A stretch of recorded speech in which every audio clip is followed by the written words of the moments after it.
Now, some of you will recall that we created a reserve fund to put money that is completely ring-fenced so that in the event of us really needing a reserve, it's there. That fund has now grown as of this point to the 550,000 you see.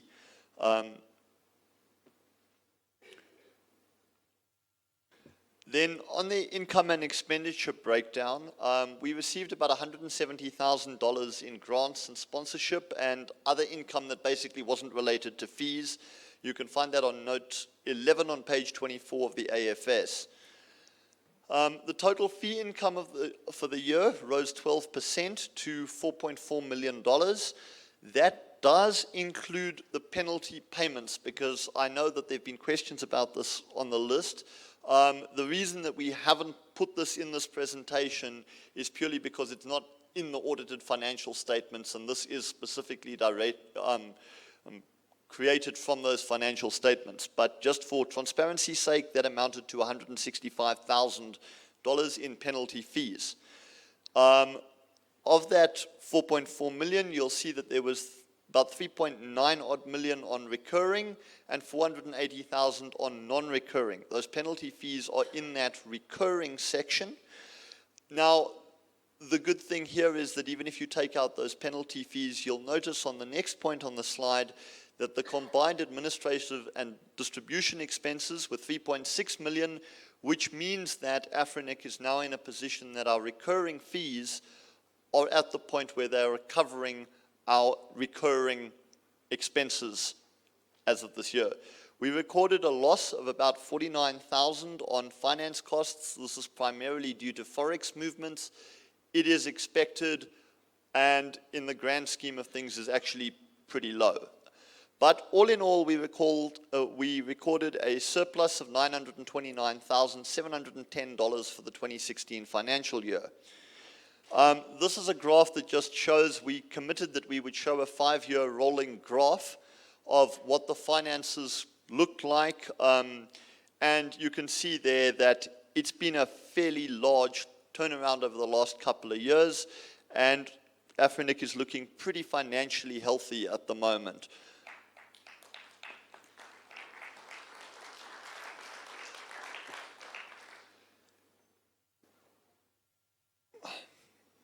It seems it doesn't want me to get off that slide. Talking about some more details on the expenses, our bad debt rose by about 50.2% to $39,000. Now, there were questions about this as well that were posed. That is primarily due to companies going insolvent, and you can't get money out of a company that's disappeared. In reality, that's less than 1% of revenue, and I don't think it's bad. The travel costs decreased by about 11.4% to $414,000. Our meeting expenses increased by about 1.5%.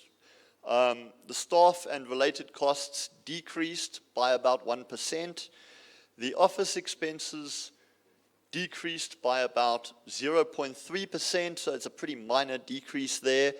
And the depreciation, which is a non-cash expense, decreased by about 1.6%. Then just to show you the travel over the last 5 years, you'll see that we've worked quite hard on reducing the travel expense, and that has dropped from 2012, where it peaked at about 674,000 in the last 5 years, down to 414,000. That could possibly in the next few years go up, dependent on what we do, but we'll see. The office expenses, you'll see that over the course of the last 5 years, those have also dropped by about 30,000, and my thanks to the staff and to the CEO. You know, all of this cost cutting that you're seeing in this report, as much as the board goes out there and pushes for this, it is down to the staff and the CEO who really have to implement this and actually make it happen. So my thanks from the board to the staff and the CEO for their financial prudence.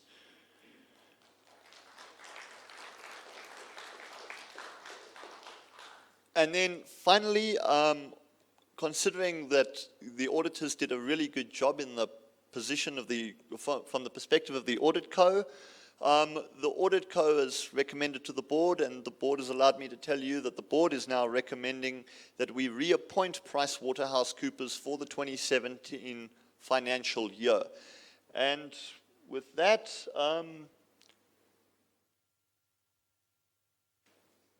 Asante Sana.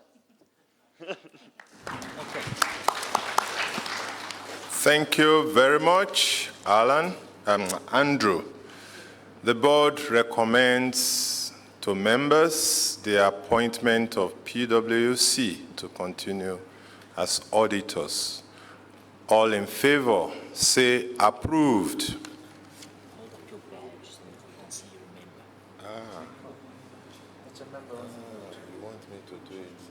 Okay. All right. All in favor, raise up your badges. Thank you. Those against, please raise up your badges. If you really are against, you can walk up to me and show me the badge. It's still okay. See none, a round of applause that we have appointed PwC as our auditors. Thank you very much, Mr. Alston, for that report. I'd like to invite the chair of the Finance Committee, who is also my vice chair, to give us the update.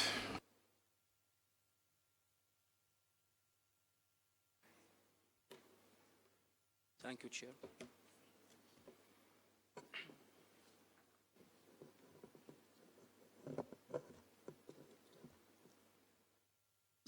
More high than the last year because IT and engineering department decided to have new servers for new project, DNS project, 6Lab project, and monitors for NOC.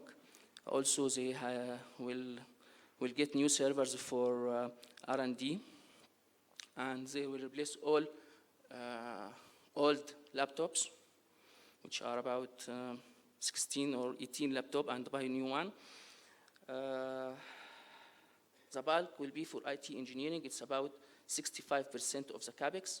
25% will go for HR and administration to renew the furniture of the company and get some more staff in the company. The rest will be for capacity building, member services, and finance and accounting. Yes, here it is. And we notice that the CapEx budget for 2017 is about 3 times more than 2016. Operation expenses this year will be total for 4,637,000.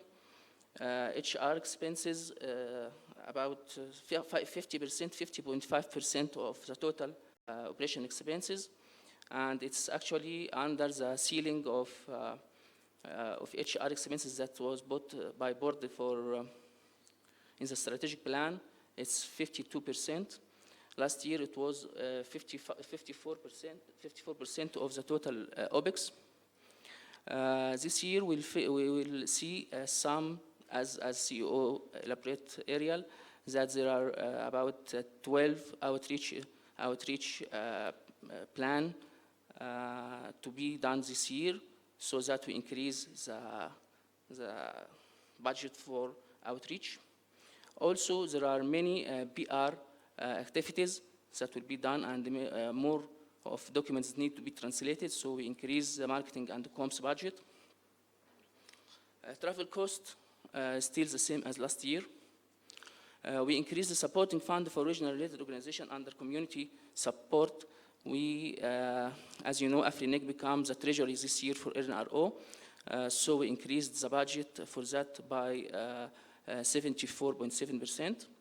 We're introducing a new line in the OPEX called in contingency budget. This budget will be released only when the income increases than the expected OPEX budget and with the approval of the board. So the expected surplus for 2017 will be about 166 US dollar. أحسنتم. شكرا.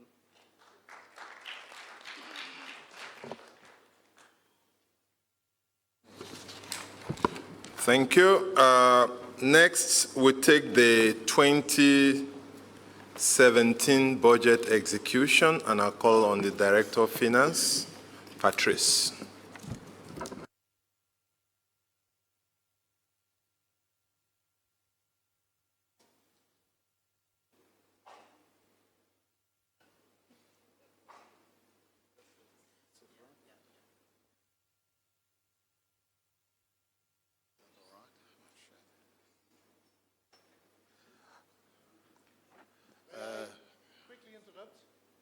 Paging the owner of license plate KBM 422A. KBM 422A, license plate, anyone? Okay, thank you.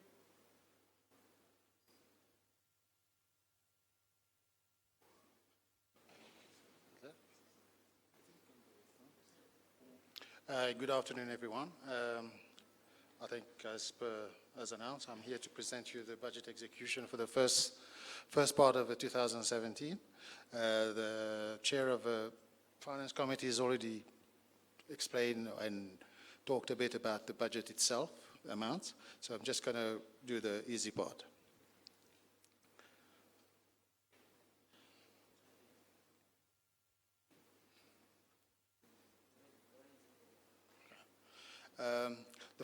The first part of the year generally is fairly low activities, operation-wise, and that's usually reflected in the financials. We, in the accounts function, we spent the first part of the year to finalize the budget preparations, which started sometime late last year. That's including the participation of all staff, heads of departments, with formulating projects and objectives and what have you.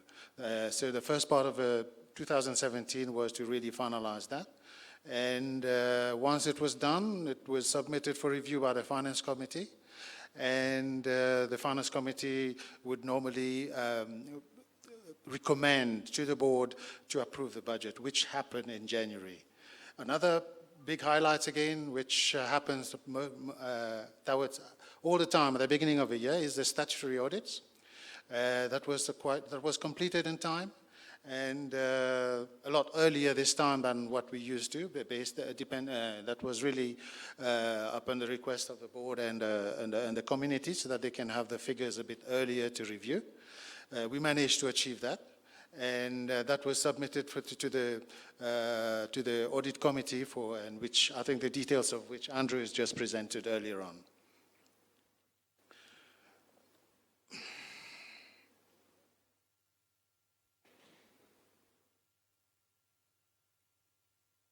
Some numbers.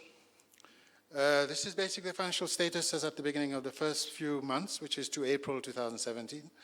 And I'm not going to go too much into details. The most important part of it is really the fact that after the first 4 months, we have almost achieved 95% of our annual budgeted revenue, the bulk of which is, of course, membership fees. And there's not been much difference from previous years, something very, very common. And it's just that in 2017, it's slightly at a much higher level. Instead of, if you look at the 2016, it was still 95%, but on a total budget of 4 million. Now it's 95% on a budget of 4.5 million.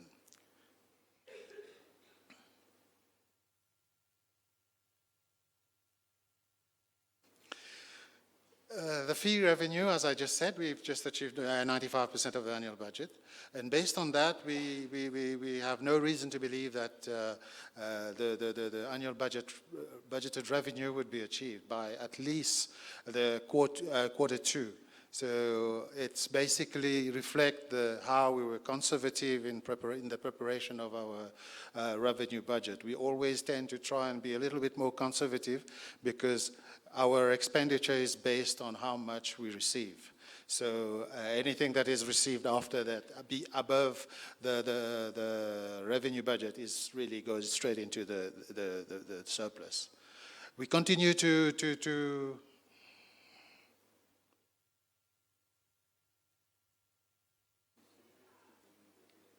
I didn't even press anything.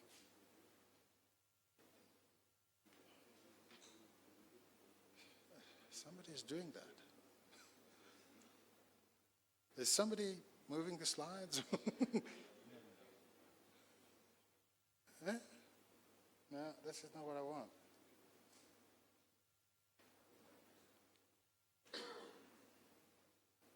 All right. We move on to the operating cost. Again, as I explained just now, the operational activities is fairly low the first part of the year, so that will obviously be reflected in the financials as well. And the administrative cost was at 27% of the annual budget, which is more or less on target. It's probably a little bit lower than what was expected. And the distribution cost, which is mostly the meetings and all that, the amount achieved was 11%. Overall, the cost to April have been stable and consistent and probably comparable to previous years at 21%. Of course, operational activities will pick up in the second quarter, and this will obviously be reflected in the financials as well. At this point in time, there is no deviation that we can report, and we don't expect any deviation which is substantial that is going to influence the results by the end of the year.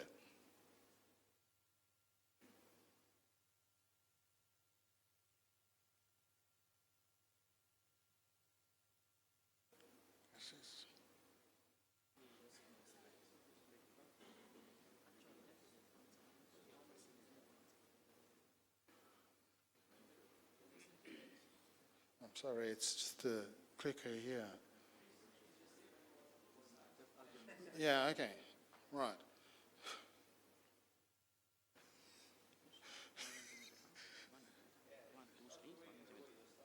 Okay.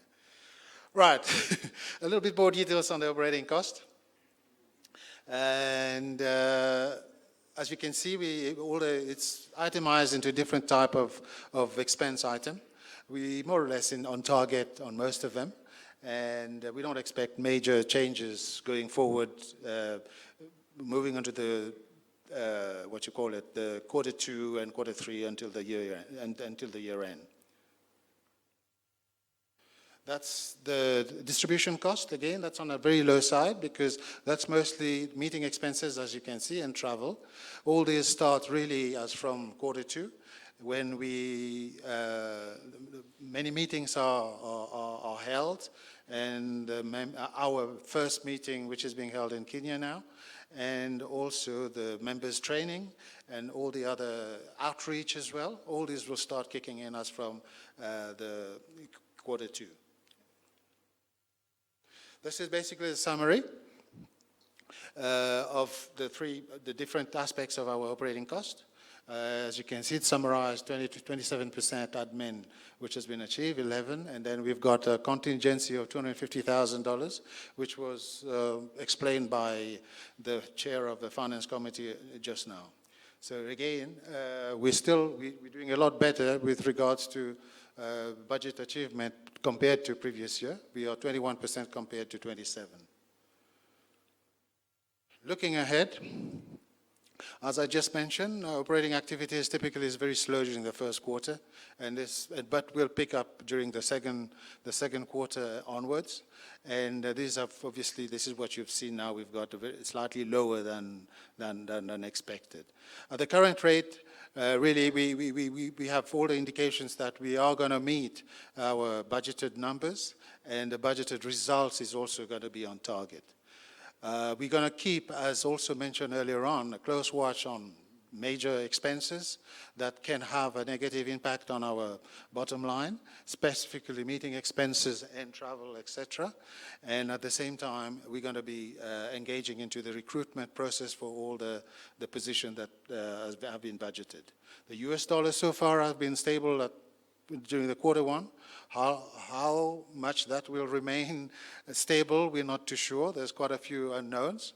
But at the moment, it seems like it's a bit stable, and it will not have a major influence on the bottom line.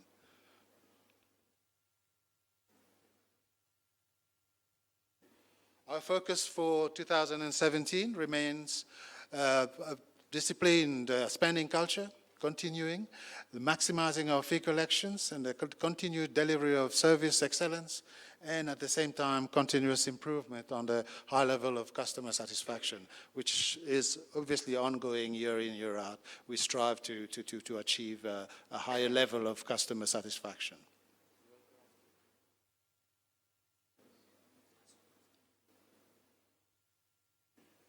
I think that's all from me.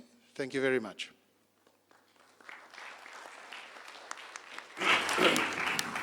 Thank you very much, Patrice. We'll take the last presentation from the Chair of the Finance Committee.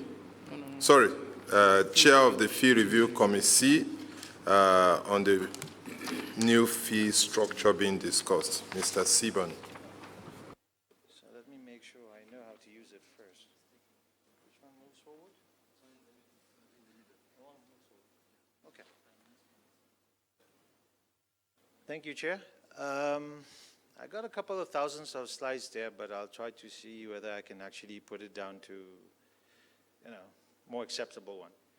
Okay, so we started looking at the fees review starting last year, looking at what was happening into while we were moving slowly into our /8. So we had to start thinking about what will happen. So then we started with the fees review committee. Right. The committee consists of these people. Obviously, you'll see that we've tried to manage to get people from academia, from some LIRs, extra large LIRs. Obviously, the Council of Elders is there. I'm chairing the committee. Alan is also part of the committee, and obviously the finance director, just to create a level of stability there and to understand exactly where we're moving forward. Okay, a couple of updates. We had a few meetings. We've gathered a few category of, the members, as I mentioned before. The committee is also focusing on the stability of Hafenic and obviously looking at what we're going to be facing over the coming years. So we're not only looking at how the fees are going to evolve, but we're also trying to make sure that when we get the suggestions from all the different members, we take them on board and we kind of make sure that everything is actually moving forward normally.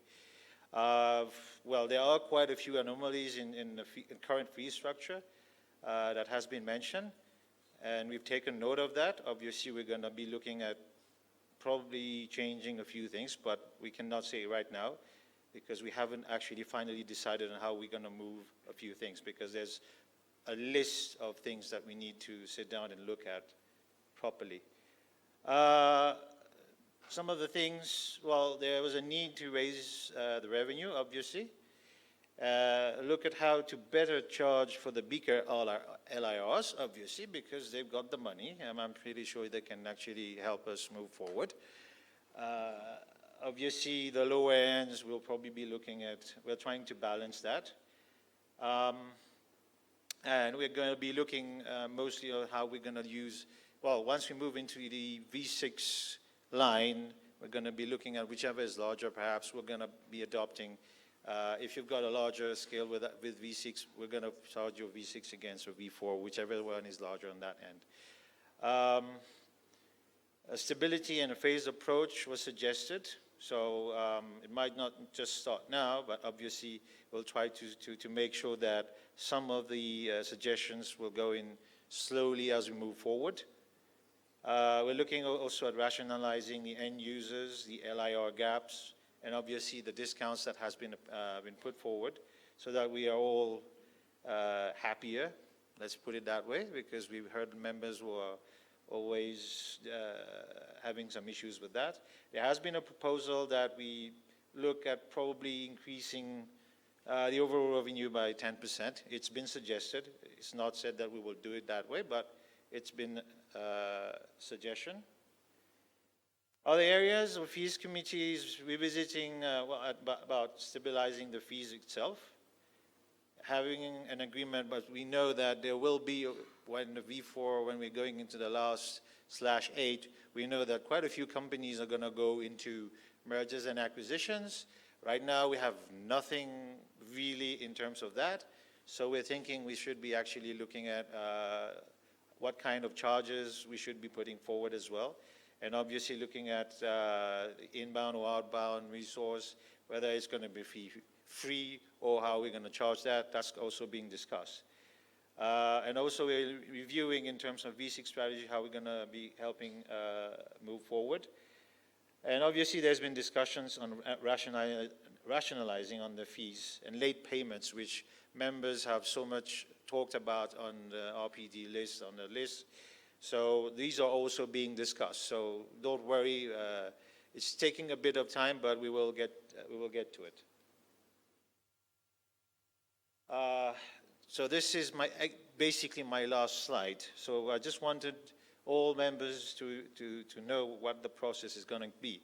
So the Fees Review Committee will finalize its potential set of proposals. Obviously, it might be one, might be a few of them, but obviously we'll discuss that. That will go into the Finance Committee, which will indeed propose to the board. Once we're done with the board will actually send it to the mailing list for members to give their views and their comments over it. Obviously, you will have 60 days, members will have 60 days to comment on that. We will take those on board. And once all is set in motion, we hopefully will probably by the time we get to next year, we may be able to apply whatever is correct for the membership. But obviously, please don't worry. We'll keep you informed of what's happening. Obviously, there are a few things we can't say right now because it's not finalized. But by that time, I'm pretty sure you will be more in line with that because you have the time to do some comments in there. We're not just going to be taking it and forcing it on you because if you look at the bylaws, the board is kind of authorized to just pick up and, put the fees on your head and you're going to have to start paying for it. We thought it is better that we discuss with the other members and we get that out there and we get the comments from the membership and we make sure that everybody is we cannot make everybody happy, but obviously we should be able to find some balance in there. So that's it for me. I think everything is asante today. Thank you very much. Thank you, Mr. Sibon. Members, we agree we need to discuss, but if you look at the agenda, we don't have discussions listed. We must discuss, so discussions will stand between us and coffee break now. So I want to propose that perhaps we just discuss and we defer coffee break to when we have the balloting, so that you can go and take your coffee, come and cast your ballot, or cast your ballot, go and take the coffee, and while the coffee business is going on, the voting business is also going on. Does that make sense, or you want us to follow the natural order? I just need one or two people to speak on behalf of the community. Noah, can you speak on behalf of the community? We should continue. Thank you very much. So, is there anybody who thinks we should take the break now? Okay. Use your fakes. He needs to smoke. Anybody who needs to have a smoke, raise your hand. I will send a fake cigarette to you. All right, so we proceed. Now we discuss all the presentations, all the reports, and the mic is open. Discussions. If there is none, I would be glad to. So the mic is open for the queue. If there is no queue, the chair will move to proceed. Oh, no. Chair. Please be clear whether you are speaking in your own capacity or in the community capacity. Hi, Noah here. I sent a couple emails to, I think I addressed them to you, some of them to the CEO. I see you just responded to one of the emails just a few minutes ago.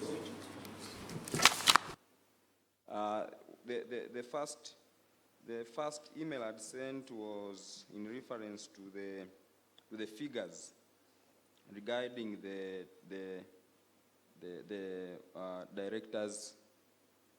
Yeah, there was a figure on the enrollment and other benefits given to directors by the company during the year 2016, where 164.7 where it was 164.72 compared to 47.49 in 2015, a 221% increase. So you've responded, I see in the email.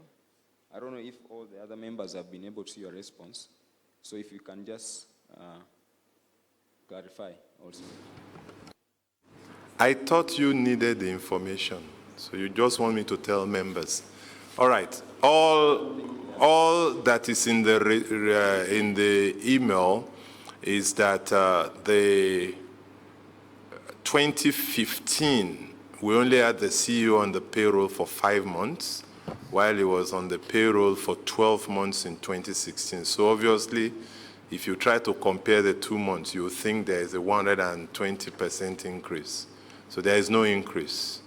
I think that answers. And the other question has to do with why there is a lot of debt written off. It was 25,000 in 2015 and 36,000 in 2016. These are members who went out of business. We have no control over it, and they bust their bust. It costs more to pay Ashok to chase $2,000 and to just write it off the book. So we had to take that decision, and we took it. So it's written off. It's written off for the good of everybody. Yes, next question. Yes, hello. David Ilario, Laris Cloud Service. I just had an interesting conversation with Dev and Kisun from Registration Services. I'm setting up a new membership, and my client has already provided all the documentation, contracts, a lot of very intrusive requests, actually. And now I'm being asked for if they have a BGP license, and if we check that BGP transit license exists in South Africa, which I found very strange as a request from Registration Services. If you need to provide your BGP transit license in order to request an allocation. And that was the feedback I received from Registration Services just literally an hour ago. Okay, the CEO will respond to your question. It's way above governance for my brain. It's above your pay scale. I'm not aware of this incident, but I don't think there's such a thing as a BGP transit license. Registration Services staff will ask for confirmation that you have at least 2 BGP neighbors, and they might want to see some kind of evidence of that, like a letter from your upstream or a letter from your peer, but it's not a license. We provided that already, but they told me it's standard procedure to ask for licenses of operation in any country in Africa. Ah, okay, so not a BGP license, but an ISP operator's license. BGP license, they say specifically for this one was BGP transit license, but it can be an ISP license, it can be anything. Which I find very strange that you start going so deep down into the local regulation of every country to know how they operate. Right. So we have a duty to check that your resources will be used in the way that's specified by policy. And we do often ask a lot of questions to verify that. I do from time to time receive complaints that we ask too many questions. I ask you to take them offline with me, please. Because we already provided passports, document incorporations, contracts with the local providers, data centers, and now we're being asked. It seems Right. a bit intrusive and a Yep. little bit too much. In my opinion, what you've just said should be plenty. If registration services is asking for more, they might have a reason which I'm not aware of, so please take it with me offline. Okay, so it's not a standard question. I don't think so. And it should not be asked, basically. They can ask anything at their discretion, but it's not a standard question. Thank you very much. All right. If you claim you run out of Kenya, they might ask you which street Boma Hotel is. Just standard procedure. All right, honest. Hello, everyone. Ornella Gampa. I just wanted to ask Mr. Alson. You seem to say in your report that your finances are looking good because of the good job of the board. I would think it's because actually of the IPv4 uptake. It's more because of that than the good job of the board that the finances are looking better at the moment. Okay, that question is for the chair. Everybody who gave reports did it at the pleasure of the chair. If you look at the growth of membership, it was 1,400 and something in 2015 and 1,005 in 2016. So the ratio of the growth of the membership, the ratio of the growth of the resource depletion is not directly proportional to the growth of the surplus, especially when you look at the fact that operating expenses were actually decreasing. So what we have given is some suggestions.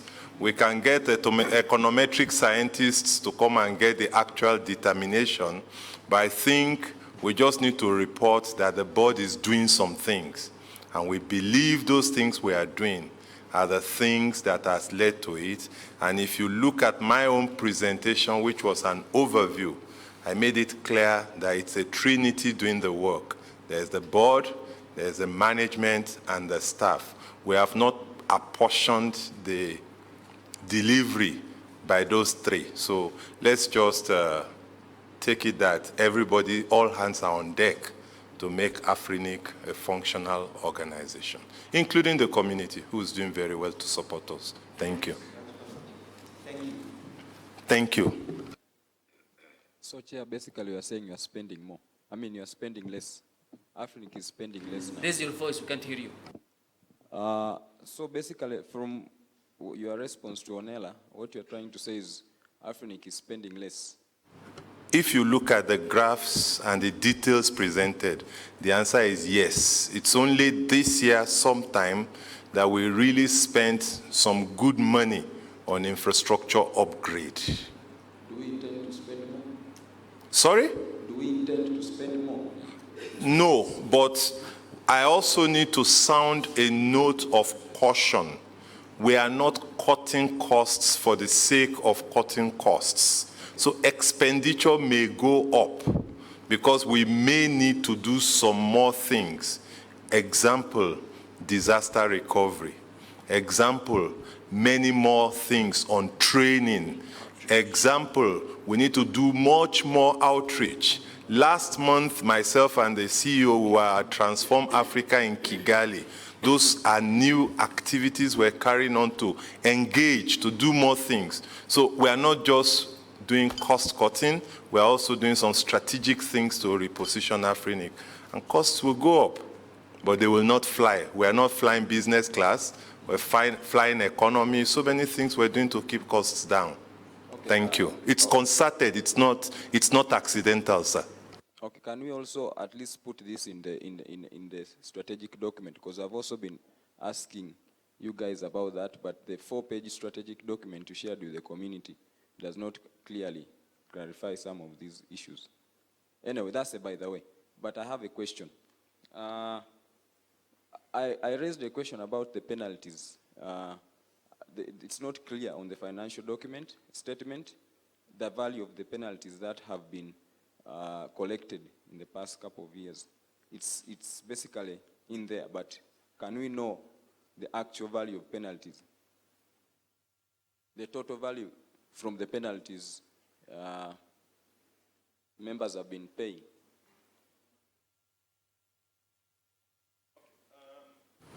I have the figures, but I want Mr. Sibon to please address. Andrew. Sorry, Andrew has the figures, but before you go on, let me just make some comments as an overview to say that I wanted to reply to that comprehensively because part of what I needed to show is that the penalties have served some deterrence, all right? So I have the figures. I will still respond to you, but I just thought it was not an AGMM issue. But Andrew, please go ahead and respond. Noah, thanks for the question. As per what I said in my presentation, the reason these weren't in the AFS was because I can only derive the audit code presentation from what's actually in the financial statements. However, it falls into the recurring revenue part, and in 2016, it was $165,193, and if you want to go back a year further than that, it was $119,395, again found in the recurring revenue fee portion in the financial statements, and we will take that back and see if we can separate that out in future reports so that it is always clear. Thank you. But then, that is serious because I think maybe the entire membership needs to take the penalty issue serious. Okay? I don't know. Sorry, can you address me? I can't hear you. What I'm saying is, if the membership is paying that much amount of money, okay, just on the penalties, then I don't think it's right. Thank you. Much as what you are saying, by my own calculations, penalties are accounting for like 3% of revenue. But bear in mind that if people pay on time, penalty is 0. So it's not something that you have no choice, but you must pay. You can avoid paying penalty. I note the fact that there are some discussions on the mailing list regarding penalties, and I have sent a mail out this morning that the board is proposing to give an additional 30-day moratorium so that people have 60 days to settle their bill from the first of the month, bearing in mind that the invoices go out on the 1st of November. So now that gives members 4 months to pay their bills, 120 days before 5% penalty is slammed on a member who has not paid.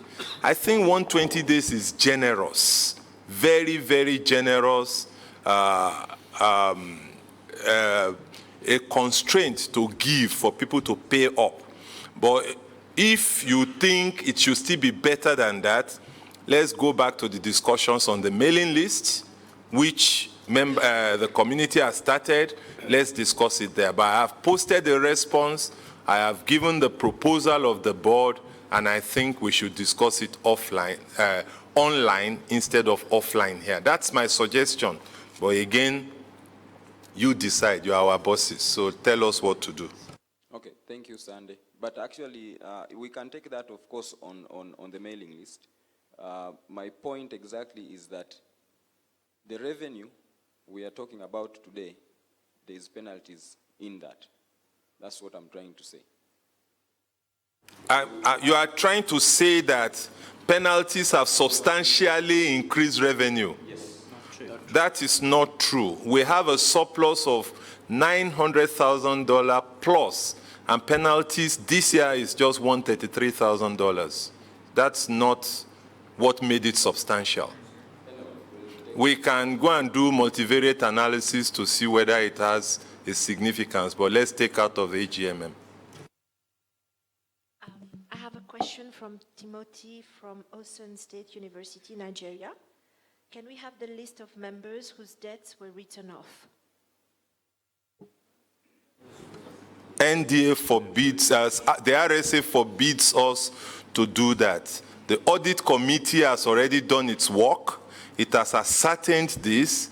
If membership don't trust the fact that the board in its wisdom wrote off $30,000, which is less than 0.01% of our revenue, then I worry. It's not even 1%, 0.01. So I am worried about that. I mean, this is far better than the lowest of the industry standard in terms of finances. So I think to subject members who went out of business to publicity because we want to be transparent over $30,000, I'm sorry. I'm sorry. Thank you.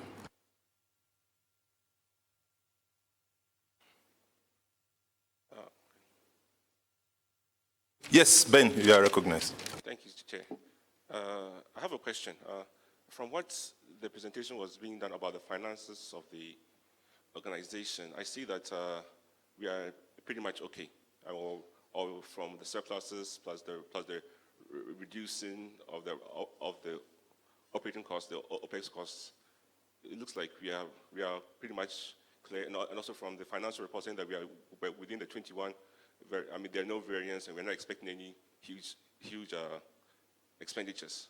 So my question is, what was the basis for the proposal for changing the fee structure if we are actually running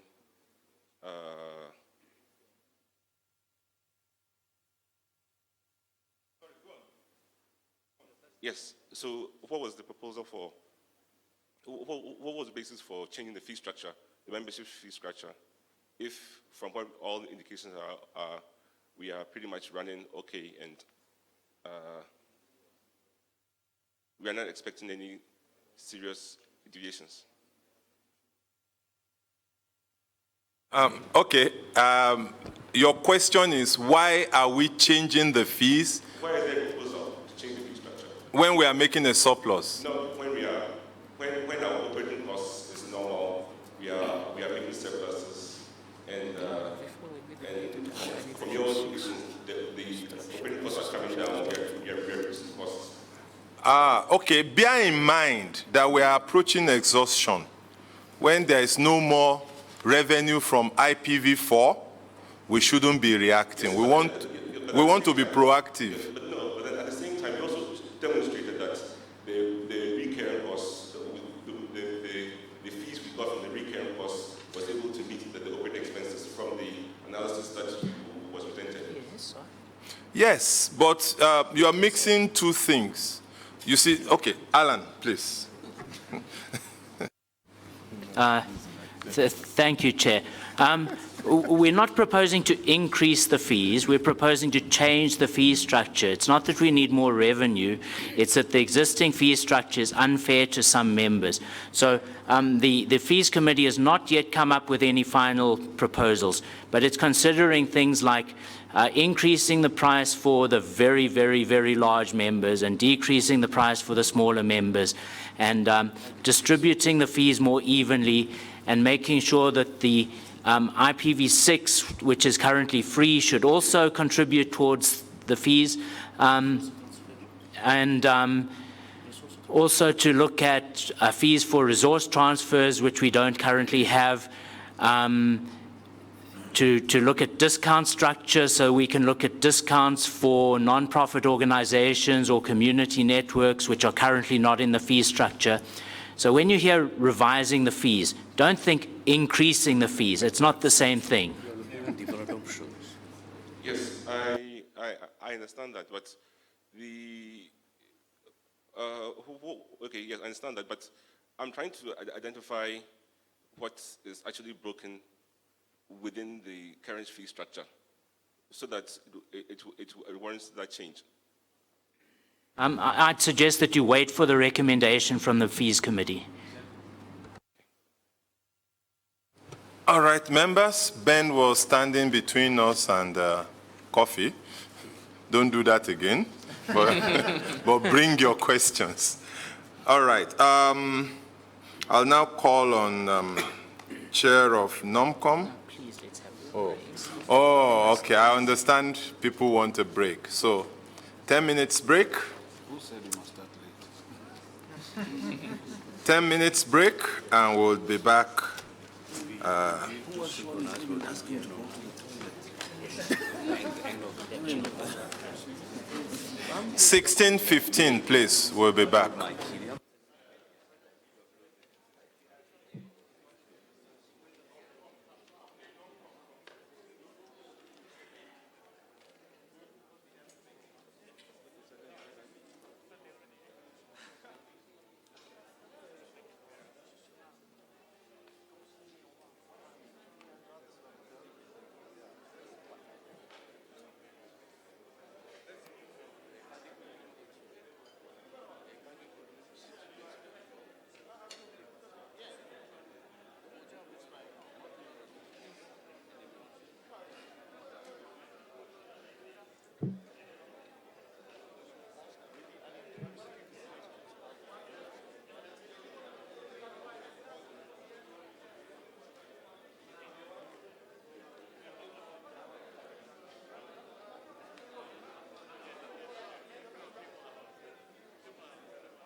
Seacom.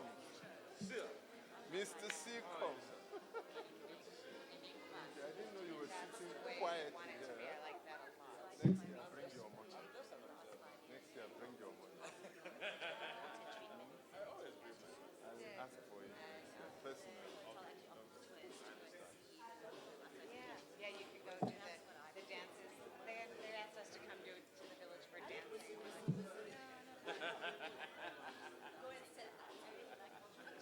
I do as well. I love to see how they live. I love to hear their story. I agree. Good life. Oh, that's so cool.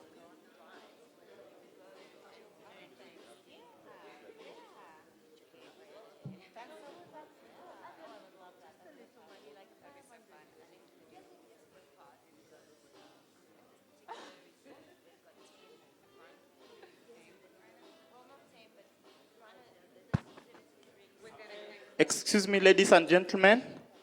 There's an important announcement that I've been requested to make. There is a team that is supposed to be leaving tomorrow very early in the morning at 6:45 to go for a game drive. If you are not the final trip for going for a game drive at the Nairobi National Park and also visit to the animals, please let me have your name now if you are interested. It's a final shot. The only 7 slots remaining. By 9:30, you'll be back by the hotel. So there's arrangements. So by 9:30 a.m., we leave for the game drive at 6:45. By 9:30 a.m., people will be back here. So please let me know if you are interested. Yeah. Just come over right to me so that we just finalize this right now.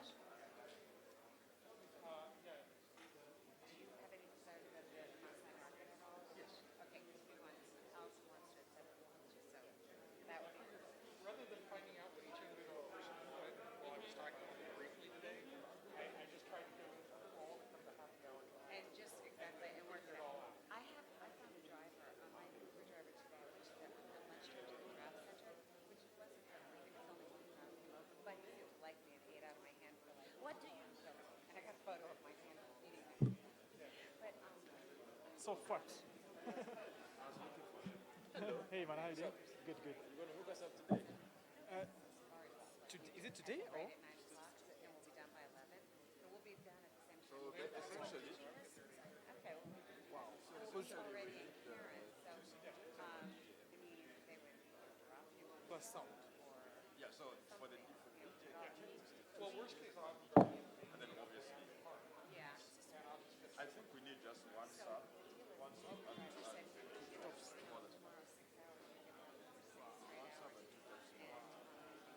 Can throw in a third one as well, that would be good, but it's not necessary. Like, that's pretty good. Like, it's like $15 each, you know. We have now to go and get them from the warehouse. He said, I told him we want to go, we want to go. Because, you still have meetings tomorrow, right? So, but why can't you just use these? Then we can go back to it's easier than to go back. The only thing from the warehouse is the DJM, and that's it. Can I just make phone calls and right now? Oh, you're doing the other guys. Okay. Use the other guys. They're cheaper. So who do you have? Yeah, so Including the park. Yeah, it's like 80 bucks for each. Yeah. Did you ask for Sergio's? Okay. And it's enough for 2 of you? No, you don't. I agree. I would not do it before. Oh, good. I thought Keisha wanted to go. Didn't you guys talk last night? I haven't heard back from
All right, I guess we should resume. And I'd like to invite the chair of NOMCOM to take over at this stage and lead us through the next set of activities. A round of applause for the Chair Nominations Committee.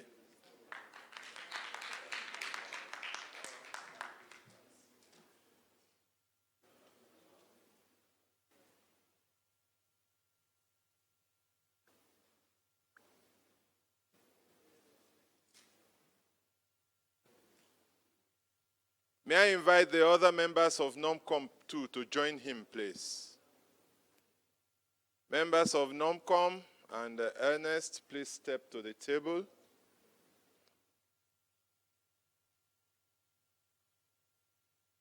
Thank you.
Okay, I'll wait for 2 minutes to get people inside the hall.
Okay, afternoon once again. I'm going to be doing two things very quickly. I'll present the report of NOMCOM 2017.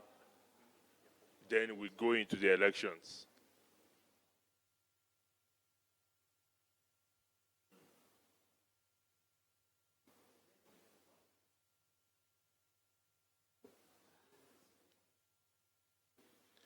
Okay, NOMCOM 2017 was appointed by the board with 4 members on the 22nd of February. We have John Walubengo from East Africa, Mustafa Benjamin from Northern African, myself from Western African, and we have Lucky Michelia, who is from the Southern African and the board license. After some internal consultations amidst ourselves, I was appointed the chair of NOMCOM 2017. Okay, basically, this year's NOMCOM has responsibility to ask for nominations into 4 different positions. The first one is the board of directors. There are 3 vacant seats. For Indian Ocean, seat 3. Seat 4 for Central African. And seat 8 for non-geographical position. Then also the governance committee has a seat vacant. We also have a seat vacant on the NRO. The election has been conducted this afternoon. Then we have a seat also vacant on the chair, on the co-chair of the PWG. That was also conducted yesterday.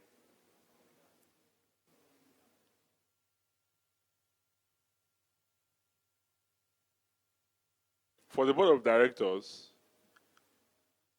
call for nomination was announced on 14th of April, sorry. While for all the other 3 seats, the call for nomination was announced on the 17th of April. All nominations closed on the 22nd of April, 2017. This is a summary of nominations that the nomination committee received. For the board of directors, we received 11 nominations. Only one of the nominations was not validated because the seconders were discovered not to be valid.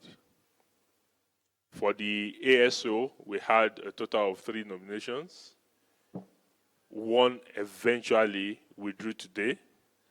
So before the election that was done in the afternoon, we had just 2 candidates. For the governance committee, we received only 1 nomination. We received also 1 for the co-chair. Now, during the review process, NOMCOM was able to confirm the status of all nominees and their seconders to ensure that they are members in good standing with Afrinic. Those that we discovered were not in good standing, we contacted them and we asked them to replace their nominators or seconders within 24 hours. NOMCOM also contacted all the BOD nominees, their nominators, and their seconders to confirm their consent to either run, nominate, or second as the case may be. NOMCOM requested and received board approval at any stage stipulated by the bylaws. NOMCOM requested and received board's approval to change the date of opening of e-voting from 12th, that was on the initially approved guideline, to 19th of May to make room for public comments. The final slate of candidates was announced on the 12th of May 2017. And this is the final slate. For the Indian Ocean, we have 4 candidates. For regional independent, we have 3 candidates. For the Central Africa, we have 2 candidates. For the PWG co-chair, we had 1. Governance committee, we had 1. For the NRO, we had 2, until 1 voluntarily withdrew.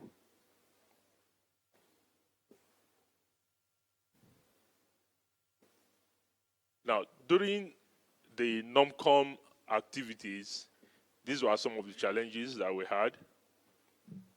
One, communication with staff was a bit slow, probably due to time zones. All the non-com members were in different time zones, also different from staff. On 19th of February, 19th of April, supposed to be 19th of April, that's just like 3 days before the close of nominations, we got some complaints from members of the community about the BOD nomination forms. This we escalated to staff and it was resolved.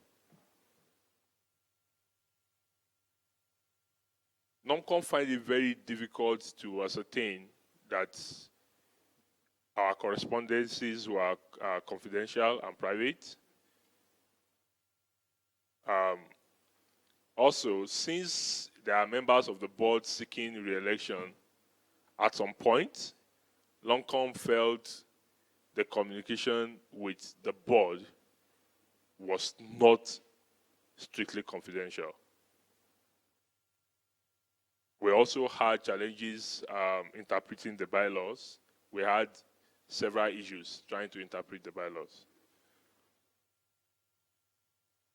Okay, these are recommendations. One, we are recommending that any sitting board member that is contesting should be excluded from NOMCOM's communication to the board. Two, we are also requesting that Afrinic Legal Counsel should be a member of NOMCOM as a non-voting member. It will help a lot in interpreting the bylaws of Afrinic. Three, the board should, as much as possible, not interfere in any manner with NOMCOM's work. 4, Afrinic should ensure that NOMCOM's mailing list is very private and confidential. Finally, NOMCOM 2017 wants to thank the board and the community, and especially the staff, for the hard work they did. Most of the time, they had to work after hours to ensure that some of the things we needed were put in place. Thank you. I'm going to stop here before I present the candidates. If there are comments, if there are questions, we are ready to answer them. After that, I'll present the candidates for elections. Thank you.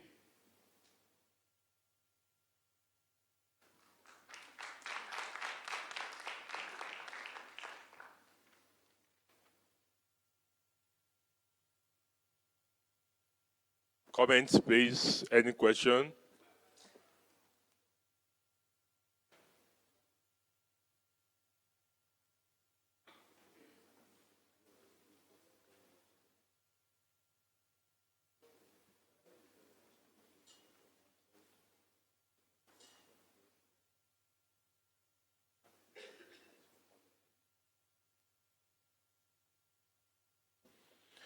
Okay, I assume there are no questions. Then I'll proceed with the candidates. I'll present the candidates. The nominees for the board of directors. The first nominee is Subramanian Monesami from Mauritius, and is contesting for a seat on the board to represent the Indian Ocean. The second candidate is Krish Sibon, also from Mauritius, contesting for a seat on the board to represent the Indian Ocean. The third candidate is Kalem Ahmed Usmani, also from Mauritius, contesting for a seat to represent the Indian Ocean. The fourth candidate is Lala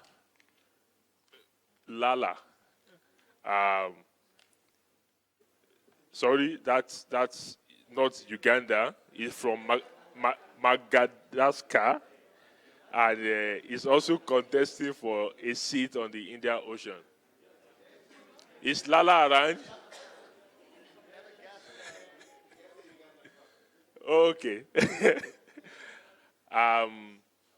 The next region, the next seat is the regional independent seat. The first candidate there is Andrew Austin. Currently resides in Kenya. He's contesting for a seat on the board to represent the regional independent seat.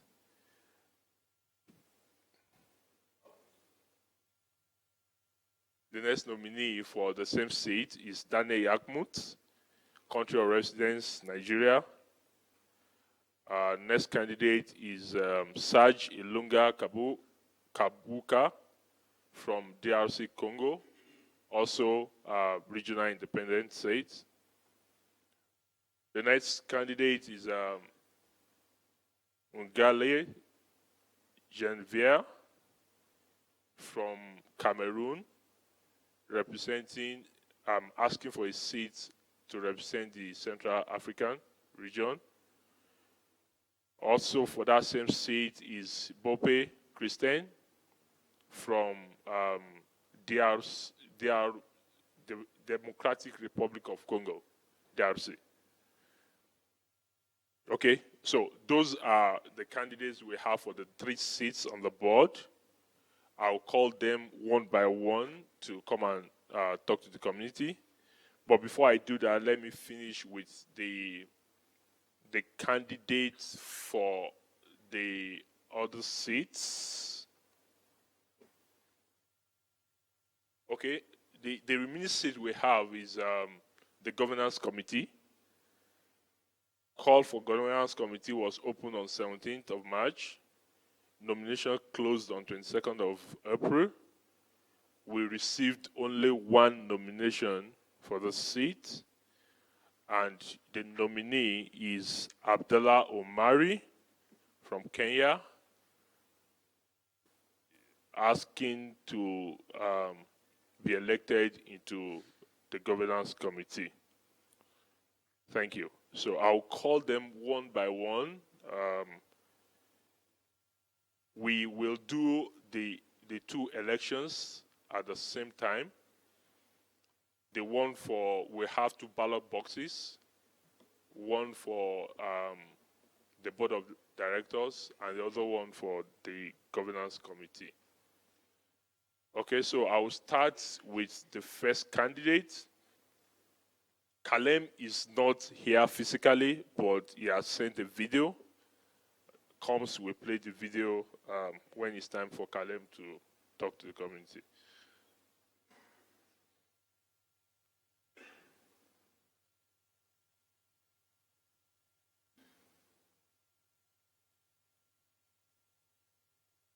Okay, so do we have SM?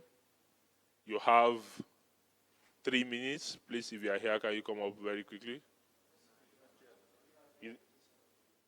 Okay. SM is not here, and he didn't send a video. So SM is not talking to the community.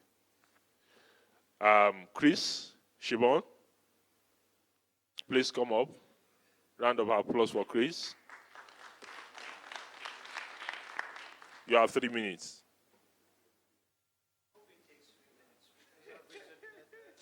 Tons of pages for them. Okay, thank you, Domcom Chair, for this opportunity, and obviously there. Okay, ladies and gentlemen, members of the community, and obviously we have some observers here. Well, I'm standing again today as a candidate of my own succession. A few months before, another colleague had asked me whether I would actually stand. At that point, I had decided not to and leave him an open path. But since then, a lot of work had actually started. And I'm not kind of those people who actually start a work and actually leave it halfway and not finish it. So I needed to rethink about it. So I said, well, why not come back and see what we can do again. So I decided to take this last mandate to do the remaining work. Always kept to myself, and I always believe what we say in transparency, which is very important. And yet we have, obviously, NDA that binds us sometimes to say things and not to say things. But we did our best to bring this organization back, as you've seen before. I believe myself today, I've come to the point that whatever people say or are saying, I heard a lot of things behind my back, but that's their own thinking. But I would actually dare you to come and talk to me about those concerns, because we're all members of the same community. I leave the judgment of the work achieved you all think of. It was not done alone. In that case, where I put the CEO, the staff, and the board, and obviously the community was actually worked hard to actually for us to make that step forward and to make sure that AFRINIC is more of a sustained organization. The other thing that I thought was important to actually remind us is that we are too much broken because of language barriers, enmity between ourselves, and levels never imagined. AFRINIC, or should I say Africa, has by far the greatest people and resources I've seen to make its own judgment call. We do not need others, obviously, to tell us what we need to do or what needs to be done. We need to sustain the dreams and the visions of our forefounders who've actually made AFRINIC a reality. As I say, AFRINIC is a pride of the 5 prides because we still have 5 OIRs, so we're getting there. The other point I wanted to make was the rift that most of us are feeling is only created by us, and we need to close and find a common ground and the very grounds that AFRINIC were created. I have not abandoned my ideas nor the sense of community or commonalities. I suggest we stop being divided. Let's work together towards the pursuit of that what brings AFRINIC to the right success and to the place it deserves within the community, within the RIR system itself. I still believe we need to be optimistic and challenge the others who threatens it, sometimes even getting close enough to them to clearly understand why their approach is a threat. To me, AFRINIC is not only a company, but also an idea, a righteous light that can be and should never be extinguished. To the community, I say today, it has been a privilege serving you so far. Until obviously you decide to get rid of me, obviously that's not a problem as well. Or if you want me back, I'll always be back anyway. But still, I will stand here feeling proud, having worked with many of you, and to bring us back to the brighter light. Thank you very much.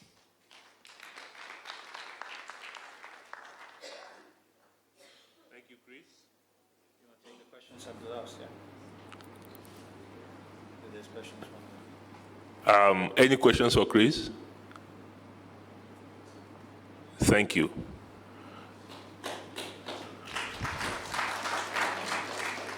Can we have the video for Kalem?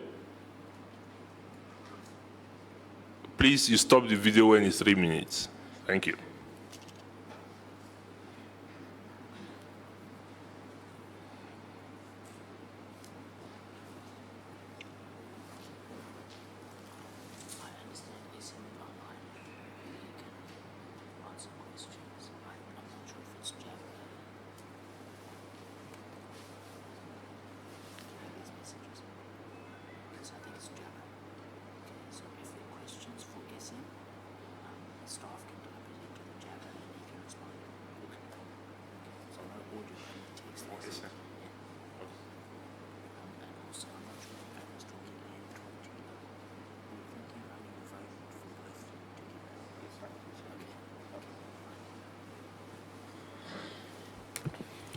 The video's not ready?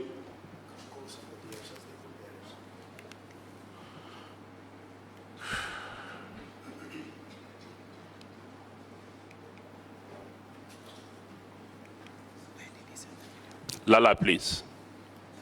Please, Lala.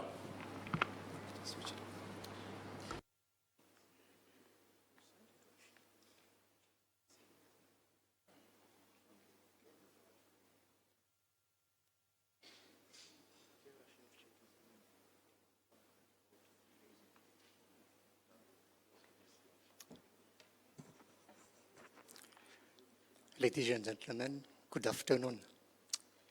My name is Lal, not Lala. We spell it Lal in Malagasy. And my name is Turong, but I spell it in three phoneme, Nje Mampian. Nje Mampian, Nje Mampian. So, standing here, I remember the first time in Ouagadougou in 1994, the first meeting in computer science, when the African computer scientist signs the declarations of Ouagadougou to promote the internet in Africa. Nico Knowles, Pierre Danginou, Alex Corentin was among us at this time. Until now, I don't stop to act to this sacerdoce to promote the internet in Africa. In my country, with my experiences in computer science and project management, I have able to contribute to the development and mastery of ICT in Madagascar since 23 years. For example, last year we launched the Internet Governance Conference.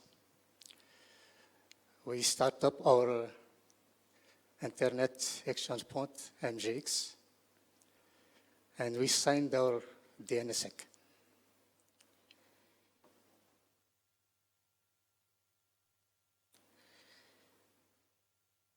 I am chair and board member of national and international institutions in the field of ICT and Internet.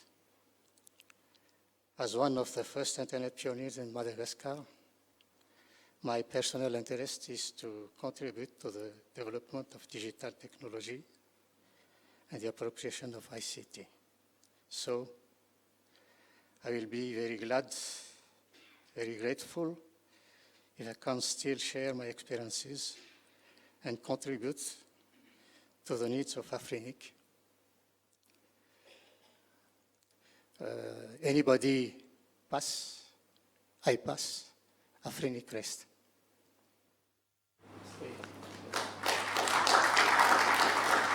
Thank you. We will take questions for all candidates when we finish with them. You can go and sit down. You can go and sit down. We'll take your questions later. Thank you. This thing.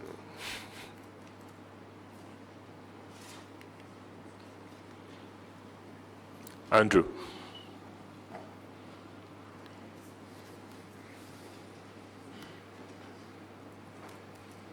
Good day all.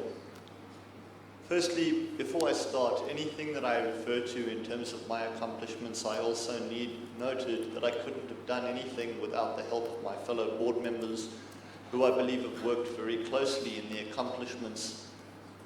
So if I refer to myself, I refer to the collective in the board.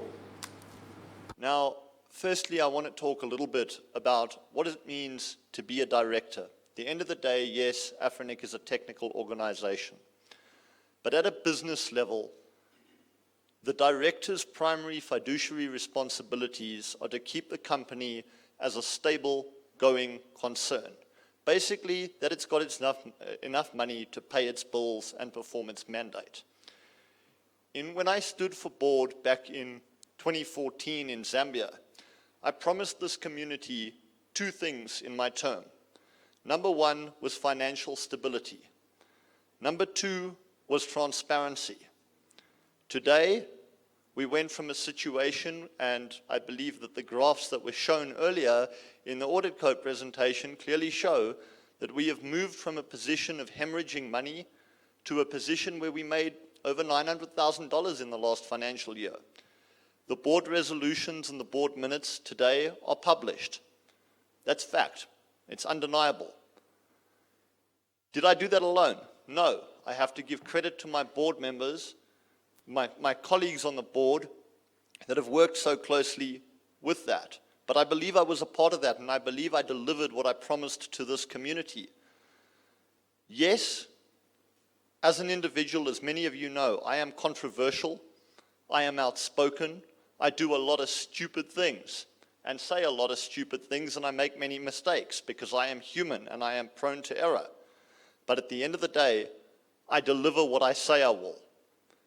And yes, there were times when I needed to be the lightning rod, because the only way to achieve the transparency that this community wanted was to force a demand from the community for the transparency. That means that you had to give them a reason to demand it, because it wasn't happening. So I stood as the lightning rod. I've made many, many mistakes. I admit that. And I'll face the music. But I'll also say this. This community, as it currently stands, is a divided community. And it isn't divided against individual to individual. It isn't divided on ideas. It isn't divided on thoughts. In my opinion, we are divided as a continent based on linguistic lines, based on geographic location. That has to stop. I don't know how to fix that, but I'm going to try. And all I can commit to you now is that the work that I've started on the board, I will continue if you want me to do that. And I will try and keep looking for solutions to try and bridge what I believe is the Anglo-Franco divide that comes across so strongly. And so, if you'll have me back, I'm up here saying I'm willing to serve. If you believe that there is a better candidate for the company, to keep the company going forward, and to grow Afrinic into a stronger organization, then I say take the better candidate, because at the end of the day, this is for the good of the organization. But I stand ready to continue the work that I started if you wish to have me. Thank you. Thank you, Andrew. Dan Yankwood is not around. Okay. Saj.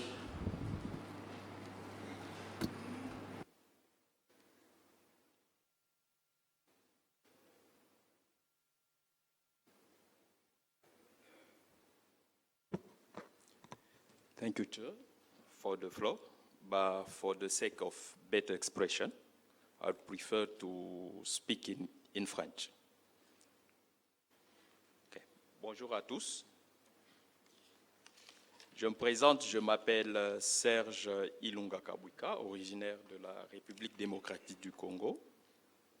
Au fait, je suis un professionnel évoluant dans le secteur du télécom. A professional working in the telecom sector. I've been working there for 15 years. I have this experience of 15 years in implementing, putting in place infrastructure for internet and helped to expand internet in Central Africa. And beyond all that, I'm also involved in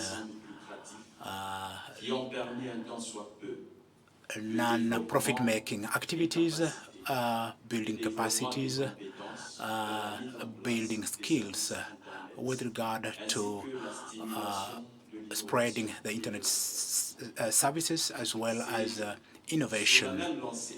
On the same breath, I would like to ask for your vote at the regional independent level, at the Afrinic board, and as an Afrinic board member, I will help to put into place a strategic plan that is going to enable Afrinic to realize its objective and to ensure that it ensures internet is part of the driving forces behind Africa's economic growth. and I will contribute to doing this in collaboration with other members, working with other different actors, and in working, ensuring everybody takes their responsibilities in this post-IANA context. Having shown community spirit and working in non-profit making activities, promoting internet, I will contribute positively in the development of Afrinic if you accord me the opportunity to serve our community within the Afrinic board. Thank you very much for the trust, and I commit to serve you. Merci.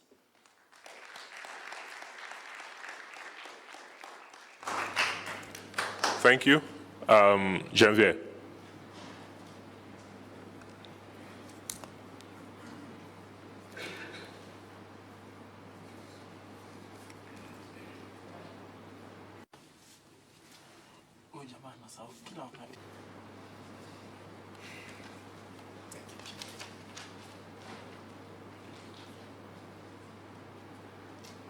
Dear Afrinic members, ladies and gentlemen, it's an honor to speak from this podium today. My name is Janvier Noulai. You can also call me January. I'm a simple man with a PhD degree and a solid understanding of technical aspects of internet. Currently, I'm a senior lecturer of ICT at the University of Yaoundé in Cameroon, and also one of the executive committee member of CAMIX, the Internet Exchange Point of Cameroon. I have been a board member of Afrinic from 2011 to 2014. Then also one of the NOMCOM member of Afrinic in 2015 and 2016. Also a CRIST team member during the IANA transition. I am now running for board position again. That's a good question. Why am I running for a board position again? I'm saying that that is a good question, and perhaps there is no good answer, or there is no good way to answer it right now. Or perhaps there is a good way to answer it. Either way, it's a good question. I strongly believe that the current board is making headway in resolving some concerns. But I believe that there is still more to accomplish. And I tend to see that it will be with my contribution. Commitment is what I will continue to give to achieve the assignment of director as described into the Afrinic Constitution, Article 15. Let us take action that will make Afrinic members happy. Let us take actions that will continue to keep finance healthy. And let us move boldly so that the internet next generation in Africa can look back and say, I'm glad they move boldly on this and that. But it cannot be possible without your vote. I need your vote. Thank you.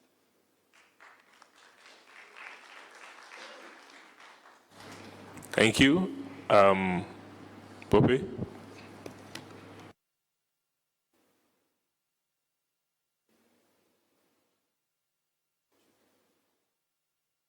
Thank you, Chair. Ladies and gentlemen, good afternoon. Yesterday night, I was about to write my speech. My wife called me, told me, what are you doing? I said, well, baby, I'm writing my speech.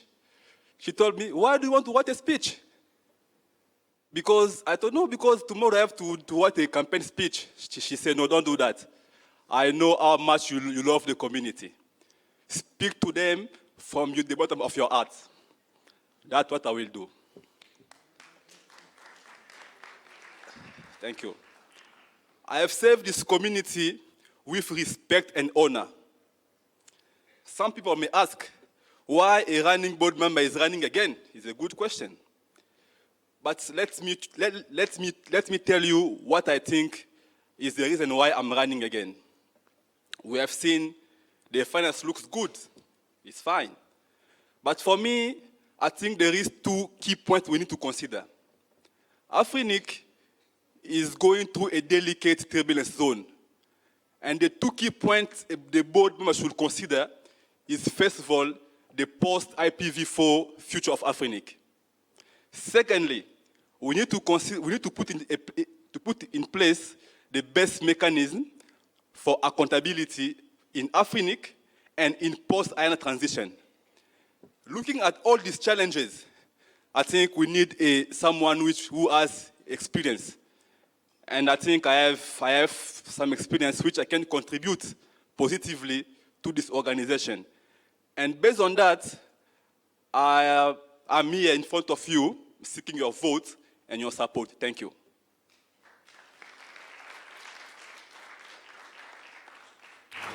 Thank you. Can we take the candidate for governance committee, Abdallah?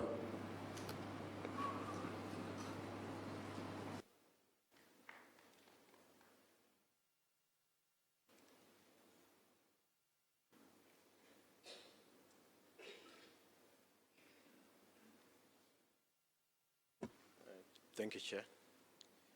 Ladies and gentlemen, good evening. I don't have a written speech, but nobody called me. 7 months ago, I stood before this community in Mauritius, and I was seeking election to the same position which I'm requesting today. 7 months ago, I told this community that I feel I'm qualified for this position. All my working life has been in administration, finance, and leadership. We have worked for the last 5 months, the report which I gave in the morning. We have formed a solid base for ensuring that the governance committee for Afrinic starts on a good footing. We have a long way to go. The journey is long. As we said in the morning, governance is not a destination. It is a journey. I did 7 months ago that this community allows me to continue serving in the same committee so that to ensure that what we have started in the last 5 months, we continue and deliver on the promises I talked in front of you 7 months ago. And because I'm the first casualty of rotational on membership on the governance committee, I think I seek re-election because I've barely served. It has only been 5 months. Thank you. Thank you. Do we have the video? Please go ahead.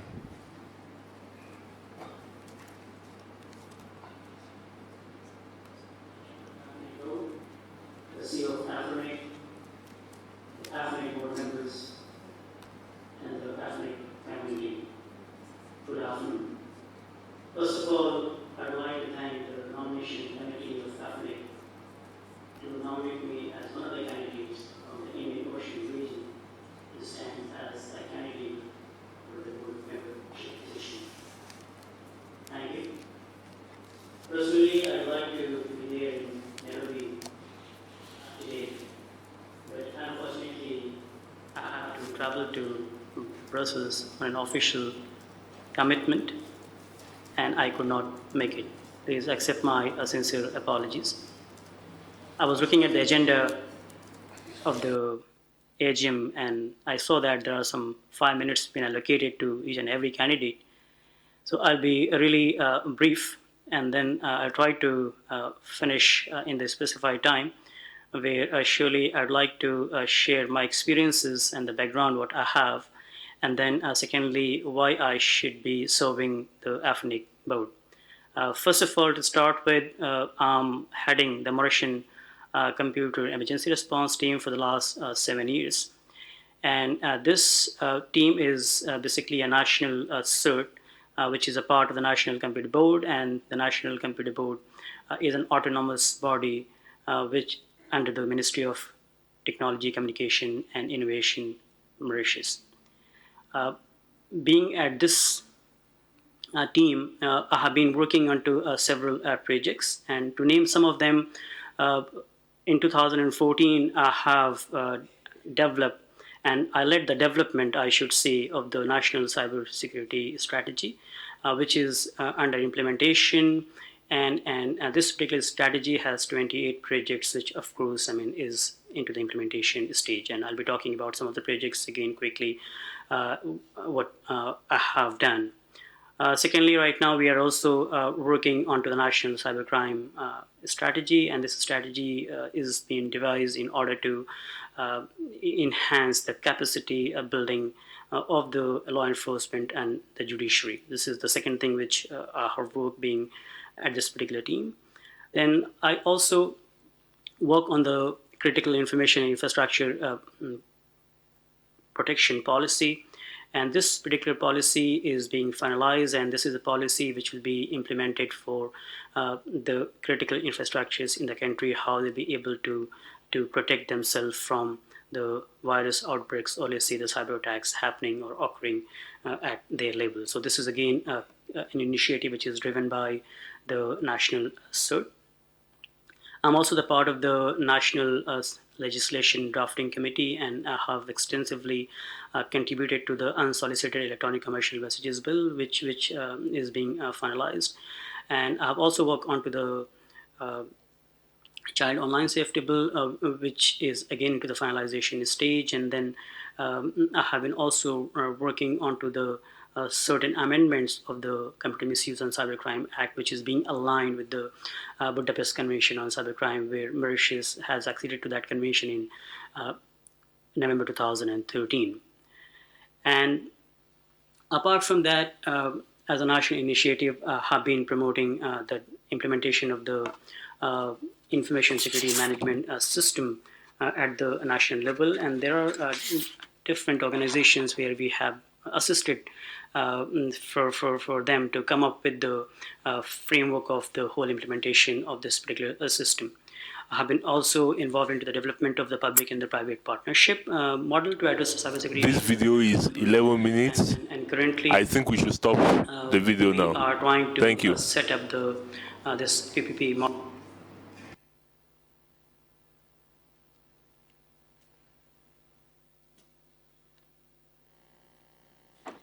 Thank you. We've listened to all the candidates, the ones that are physically here. We are going to take questions for candidates. So if you have questions, please just stay by the mic. Online voting is still open. You are encouraged to please vote online as much as possible so that we can finish this process very quickly. Some of the candidates that are not here physically are also online. So if you have questions for them, I'm aware that SM is online. If you have questions for them, please go ahead and ask your questions. So if you have questions, please queue up. I want to see how many people are on the queue before I close the queue.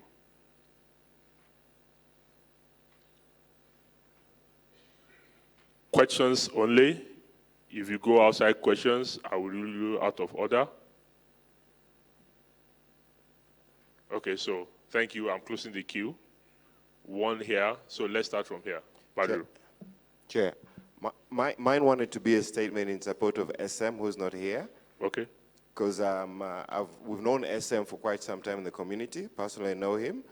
And unfortunately, he's not here, but I just want to say that he's been an active member of the community, and he's really contributed to the community. So just in case anybody who feels that they should vote, I think Okay, thank you very much. We should not campaign for anyone. SM is online. So if you have any question for SM, please, you can ask. Is online. Okay, Mark?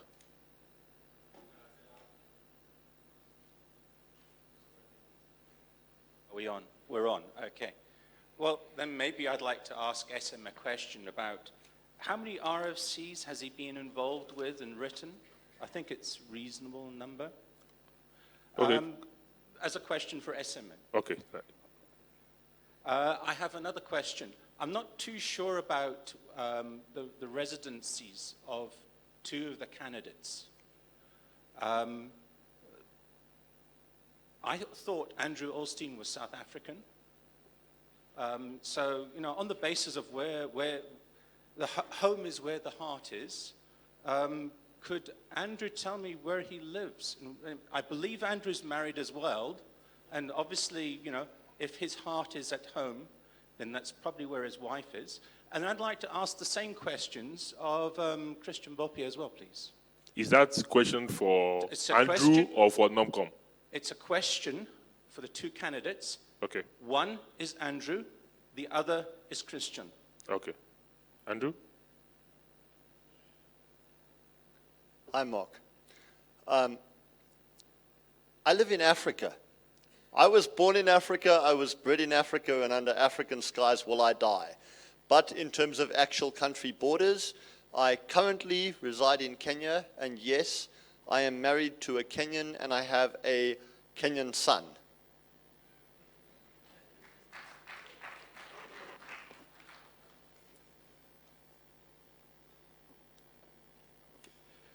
Okay, thank you. First of all, it seems to me that Mark has more information than I do. I hold the Congolese passport, and I'm a resident of Republic Democratic of Congo. Let's face the fact. For me, I believe in education. I went to Singapore to do my PhD, and I spent some time in Congo, some in Singapore for my PhD, because I believe in education and come and help my people. If people think the education, okay, and secondly, to build Africa, we need well-educated people.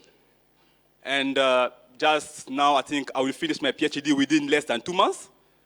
I finished writing my thesis, and that's I'm here. Otherwise, I'll be in US enjoying my money.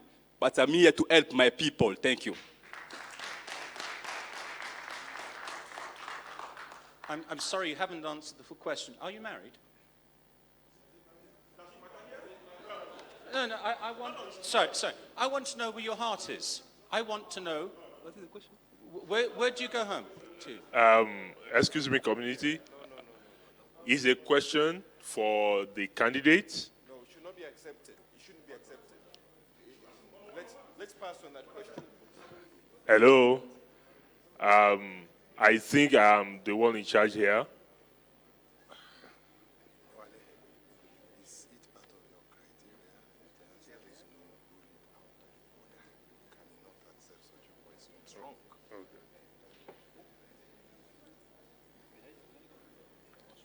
You can go. Hello? The status or marital status is not part of the criteria for a board of director, so I rule you out of order. Thank you.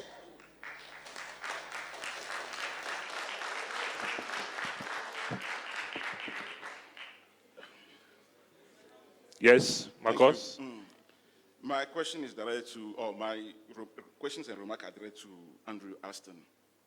You know, in his submissions, he talked about financial stability, accountability, and then, well, he claims to be, well, I'll get back to that one.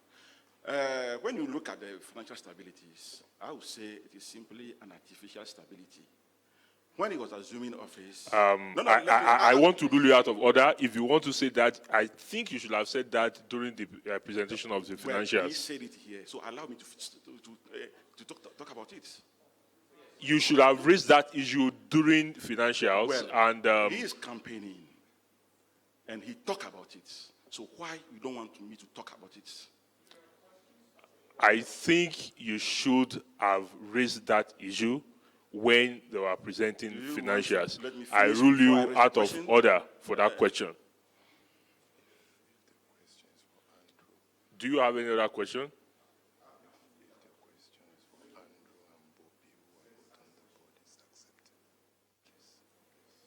Go ahead. Thank you. He's talking about financial stability. I'm saying that's not financial stability because it's an artificial. The reason is when you maintain the due collection at the status when he was assuming office and manage to make sure that things are done right and then got the stability, then I agree. But now he should come and prove to me that what I've said is not an artificial stability. That's the first point. Second, he talked about accountability. Just to disprove him and then get back to it. We don't have accountability in Afrinic. As a matter of fact, we don't know how our resources are used, and he's part of those who campaign against the audit policy. If I'm lying, you should come and prove it. And the third one, he admitted that he made so many mistakes, but he failed to admit that he's disruptive and moreover, notoriously disrespectful. I want him to come and disprove me wrong. Thank you. Okay, thank you. I think I had closed the queue for questions. I will take online. The questions from Marcus. Can I ask the board chair, who are the people in charge of audit committee on the board? Thank you very much, Chair. Thank you, Chair Nomcom. Andrew Alston is the chair of the audit committee. Christian Bob is also a member of the audit committee. Sheung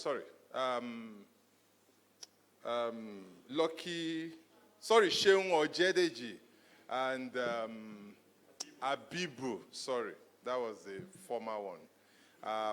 Let me just say for clarity, any statement made by any board member in the course of board activity update is a statement made by the board. That person is just a mouthpiece. And if any question is directed at the board, which is not a statement made during campaigns, I stand to answer that question, unless by my discretion I ask that board member to answer. I will not allow my responsibility be taken away from me. I am responsible for what I am responsible for. Thank you. Okay, thank you, sir. However, some statements were made during the campaign or when Andrew was talking to the community. So maybe he should answer for himself. If anybody made a statement that is personal, that should have been collective responsibility, let that person face the fire they started.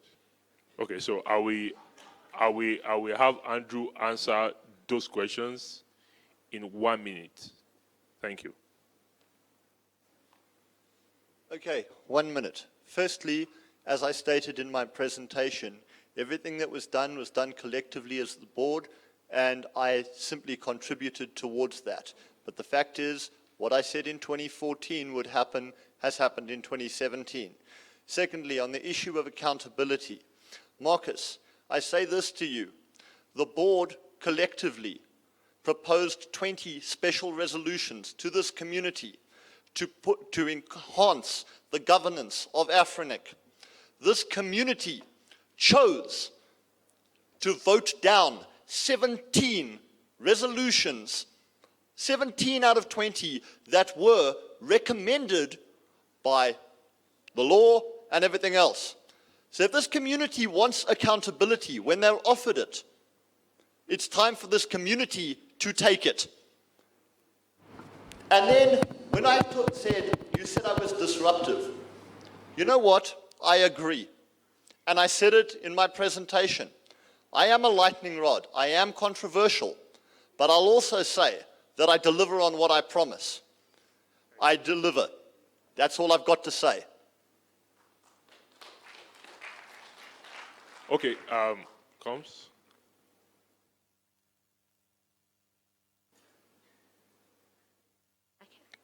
Okay, this is from SM. He thanked the member for his kind word, and he said, I wrote 3 RFCs. Thank you.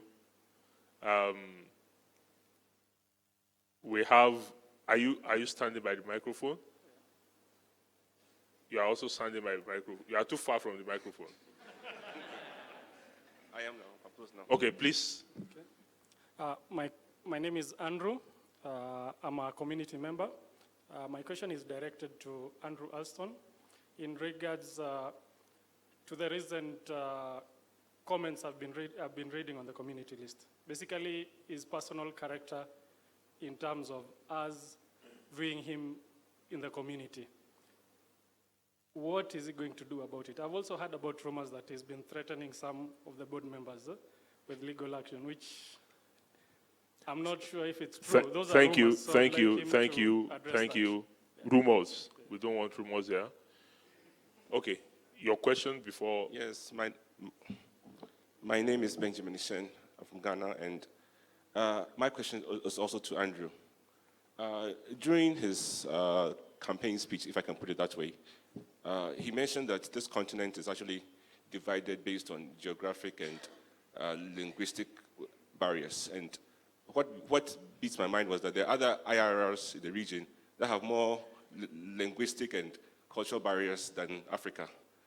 So can he explain to us how he poses to solve this problem, or what are the other reasons why we seem to have this divide, or how the country is so divided that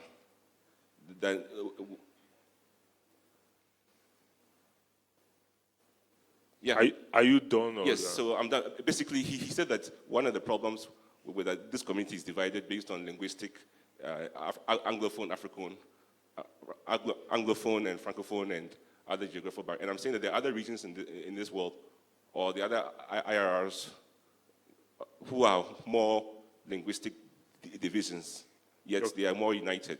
Thank you. So, well, yes. So can he, as a board member, how does he intend to solve this problem? Thank you. Andrew, is that microphone working? So that I can quickly rule you out. Yeah, microphone works. On the first question as to my character, as I say once again, I've delivered. Yes, I've been a lightning rod. Yes, I'm controversial. I can try and rein that in, but at the same time, I'm here to deliver and to do what's best for the organization. If my character presents a problem to you in that regard, so be it. If it's weakening Afrinic to the point where another candidate is stronger, vote for them. Please, vote for the best interests of Afrinic. But beyond that, I don't have anything more to say. And I'm not going to respond to unsubstantiated rumors either. With regards to the second question, which is far more fundamental about the divides on this continent, as I said in my speech, I don't know what the solutions are to healing a divide that I think is so deep.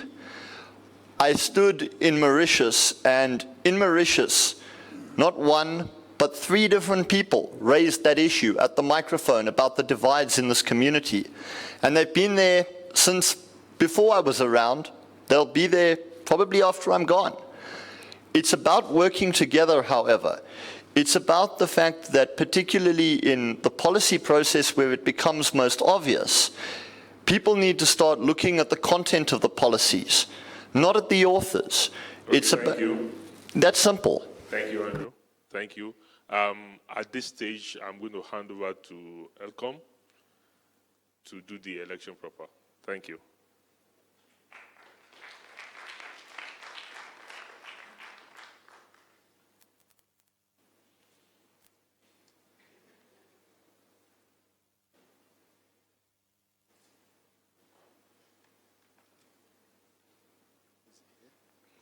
Thank you, Wale.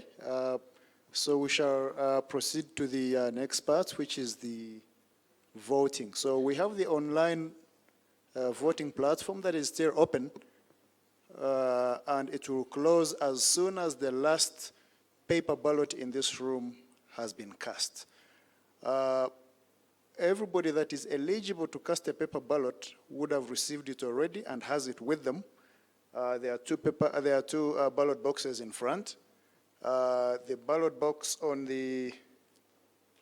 your left will be used for casting ballots for the board election, and the one on the right, to your right, will be used for casting the ballot for the governance committee seat.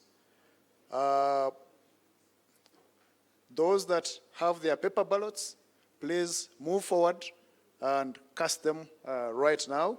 Remember, to your left, that's the board election ballot box, and to your right, that's the governance committee ballot box. After we have cast the ballots, our friends that assisted us in the morning will, as always, come right up front, and we do the tallying. And at the same time, the e-voting platform will also be used to unlock the e-votes, and the results on there will be combined with what we tally here and announce the final vote. So e-voting will close as soon as the last paper ballot in this room has been cast. Thank you, and may the voting begin.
Hello.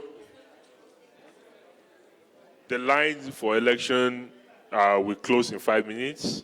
So please, if you have ballots, please be on the queue. In 5 minutes, we'll close voting.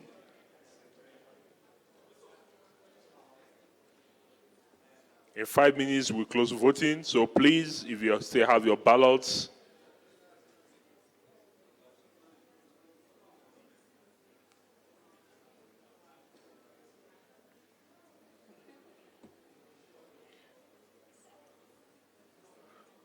online voting will also close in 5 minutes.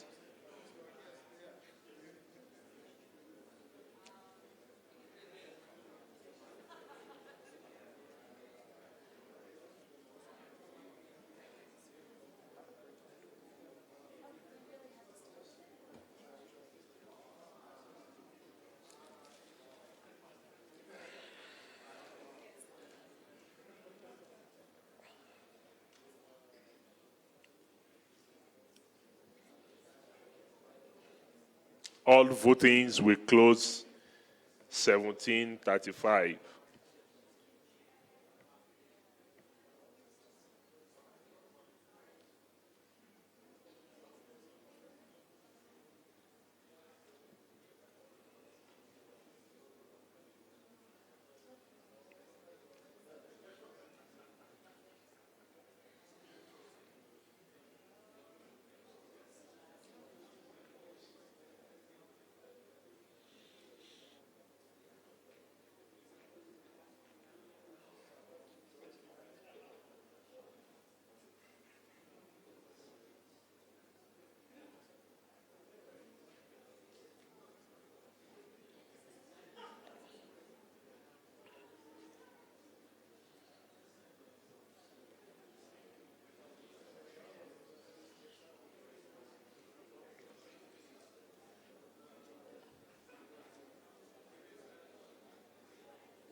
Okay.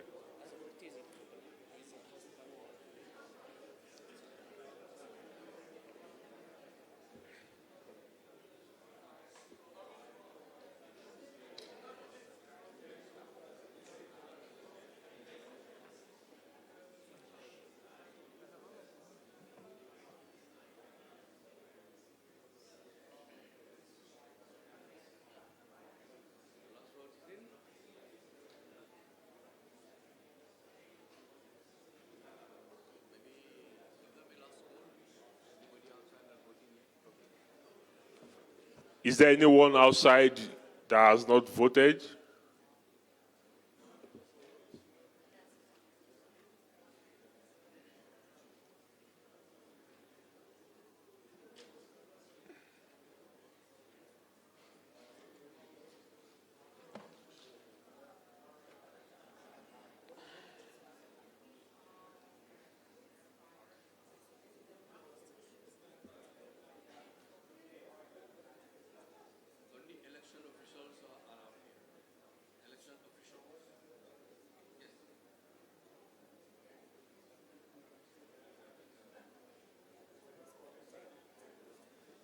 No, I can't keep community for 10 minutes.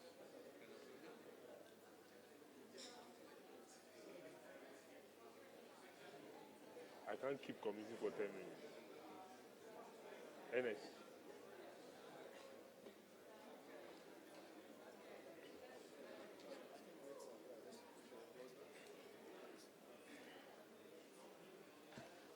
Voting is officially closed, and David, can you please also officially close the online voting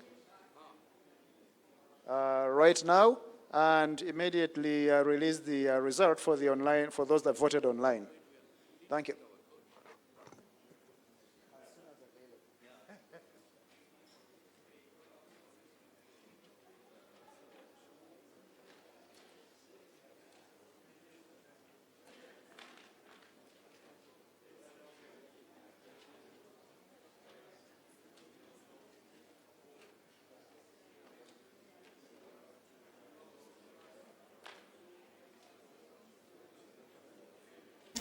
La sfida sich, lass dann Tristan versinne dich.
Oui, je disais.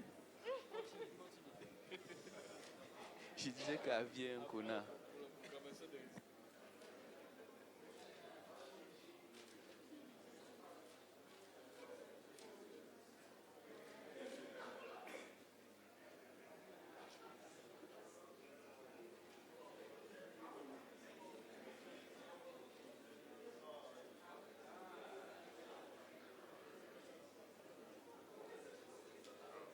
This one is done. This one is done for both.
No, because I'm flying out tonight at midnight. So I'll be probably leaving, like soon. Yeah, absolutely. Yeah. I hope this one works out. Cheers.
Hello?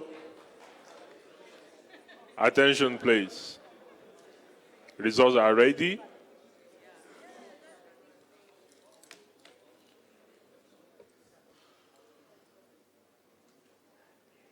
For the governance committee, we have just one candidate. The on-site votes, we have 17 votes.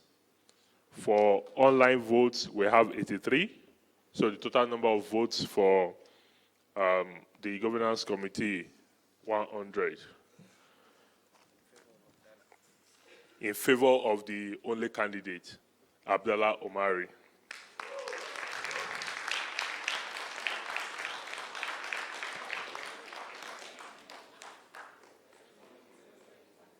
For the Indian Ocean Board of Directors, for SM, we have 12 on-site votes, 72 online votes, total 84.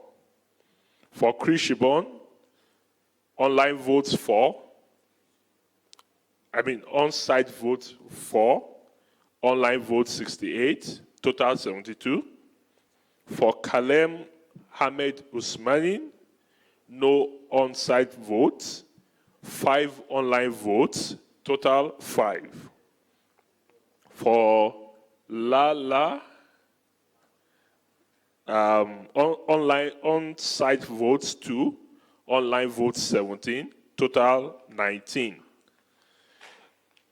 None of the above. We have no invalid on-site votes, 8 none of the above online. So this for Indian Ocean is in favor of SM.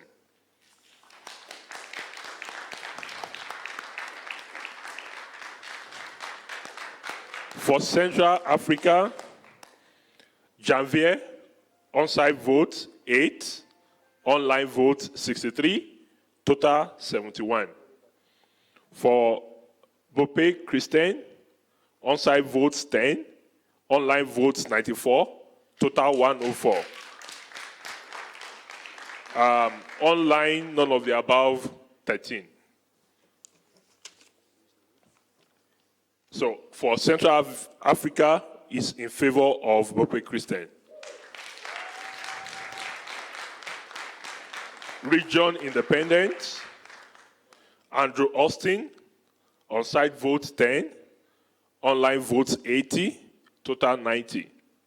Daniel Yakmut, no on-site votes, online votes 2, total 2. Saj Ilunga, on-site vote 8, online votes 85, total 93. Invalid votes online 3. So this for Region Independent is in favor of Saj Ilunga.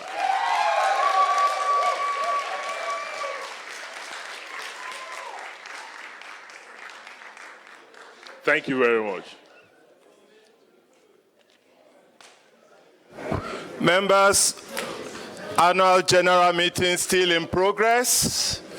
The chair on your, please could we take our seats? The meeting is in progress.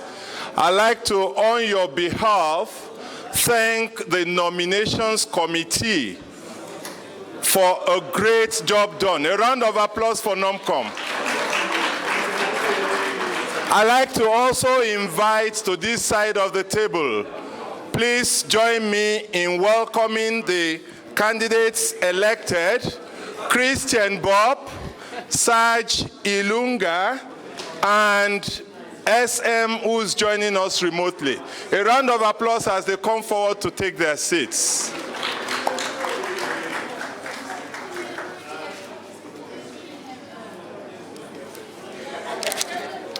Can you please allow Serge come up, please? No, you can relax. No, you can stay. You are my vice. Members, I would also like, on your behalf, to thank those who have worked with us and who you have asked to take a leave at this point, please join me in putting your hands together for Mr. Andrew Alston. Andrew, on behalf of the community, I want to thank you for your services. You promised me that I could give a departing speech. I shall oblige you a departing speech, Andrew. You have the mic. To the community, I want to say this. Firstly, the last 3 years, it's been a privilege and an honor. It's been a rough road to walk, and I'll be back. I'll be on the floor with lots more to say and lots more controversy, but I pray that moving forward, that the divides in this community that exist are dealt with. I beg and pray of this community in the PDP process that you read the content of the policies and not look at the authors. I pray that in the elections you vote for the best and for the stability of the organization. Let's heal those divides and move forward. I think that my own actions and the fact that I invited controversy served a purpose in the last 3 years. And I think that the vote shows that potentially that time is over. And that's okay. I'm okay with that. I hope that 1 minute more. I really, really have fought with passion for this community, and I'll keep fighting with passion. And I hope that there'll be more passion and more drive. And all of you, I'll still be around. I haven't disappeared. I'll see you on the floor. And as a last word to the incoming board, make sure that the audit reports that come out are just as well done as before, because I'll be watching.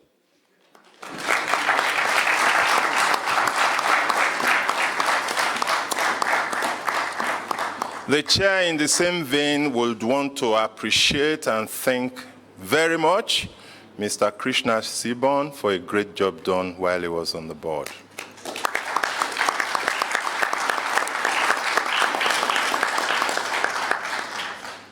Chris, I do hope that we'll still get your services to see to the end fees review, and I hope you'll bring your wealth of experience to help the board to get that actualized.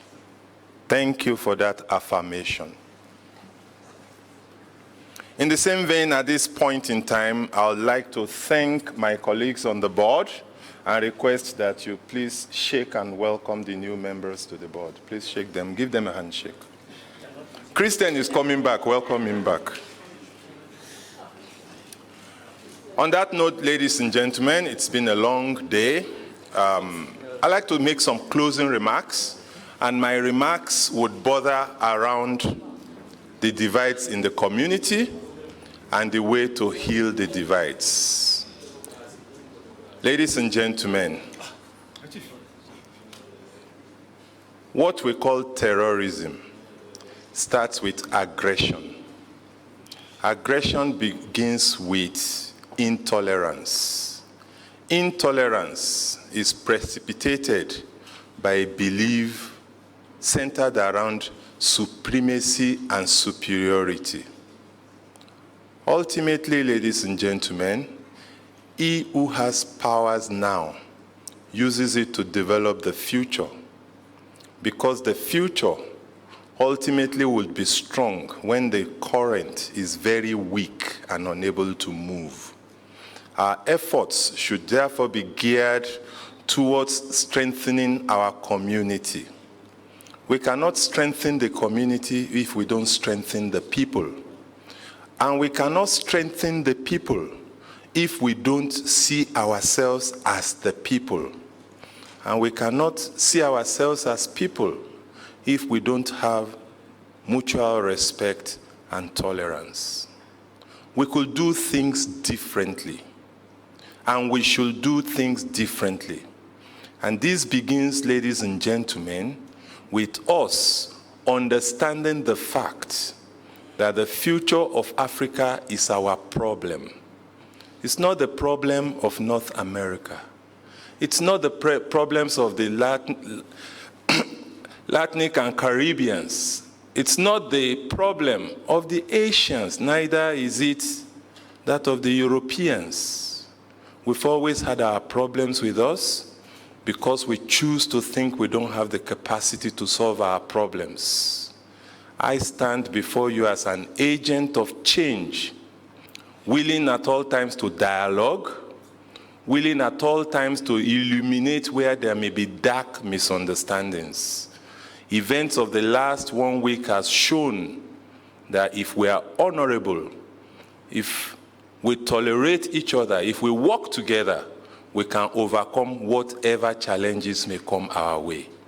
It just requires determination, it requires honesty, and it requires a commitment to do whatever we promise to do. I'd like to thank you exceedingly first as a person for your support for me to lead this organization. It's been a great privilege for me, a very deep personal experience, and I promise you, as we go on, whoever my colleagues decide and elect to be their chair in the coming year, you would offer the same support, the same trust, and the same respect you have given me. Afrinic members, thank you for making this annual general members meeting a success. See you another time. Thank you. The chair seeks a motion to adjourn this annual general members meeting. Moved by Chris Seaborn, seconder. I can see Mark Elkins. All in favor of adjournment, say 1 beer for chairman. All those against adjournment, say no beer for chairman. Thank you, Professor Nee. A round of applause for Professor Nee. 5 beers for me. Motion moved, meeting adjourned. Thank you very much.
Can I have your attention?